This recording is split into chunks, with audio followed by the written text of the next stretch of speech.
দুই আয়াতের মধ্যে প্রথম একটা শব্দ আছে খালফুন, খা লাম ফা। তো এটার একটা মাঝের অক্ষরটা হলো লাম। এই লাম অক্ষরের মধ্যে দুইটা চিহ্ন হয়। লামের মধ্যে কখনো সাকিন হয়, তখন হয় খালফুন। লামের মধ্যে কখনো জবর হয়, তখন হয় খালাফুন। লাম জবর লা। তো খালাফুন একটা শব্দ আর খালফুন একটা শব্দ। তো খালফুন বা খালাফুন উভয় অর্থই হলো উত্তরসূরি। উত্তরসূরি মানে কি? ওয়ারিস। আমরা যেমন আমি আমার বাবার উত্তরসূরি, তুমি তোমার বাবার কি উত্তরসূরি। তাহলে প্রত্যেক উত্তরসূরি যে তার পূর্বের যারা, তারা হলো পূর্বসূরি। তারা হলেন আমাদের পূর্বসূরি। আমার বাবা, আমার দাদা, আমার দাদার বাপ, তারও আগে যাইতে যাইতে একবারে আদম আলাইহিস সালাম পর্যন্ত। তো এরা হলো আমাদের কি পূর্বসূরি। ওরা হলো সালাফ। ওরা হলো কি সালাফ আরবিতে।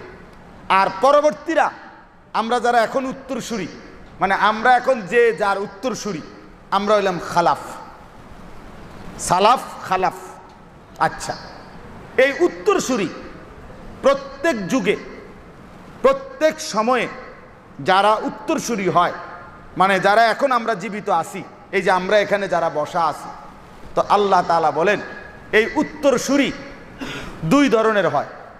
এক ধরনের হলো উত্তম উত্তরসূরি, আরেক ধরনের হলো মন্দ উত্তরসূরি।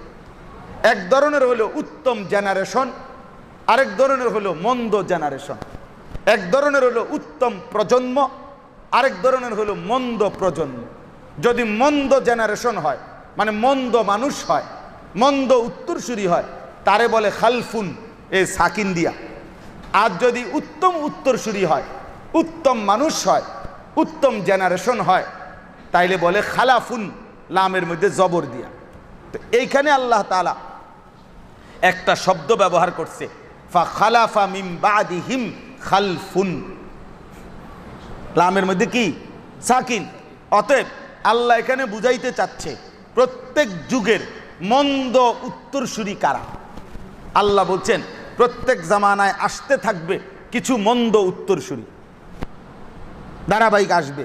তাইলে এ প্রত্যেক যুগের, প্রত্যেক মহল্লা, প্রত্যেক সমাজের, প্রত্যেক দেশের, প্রত্যেক পাড়া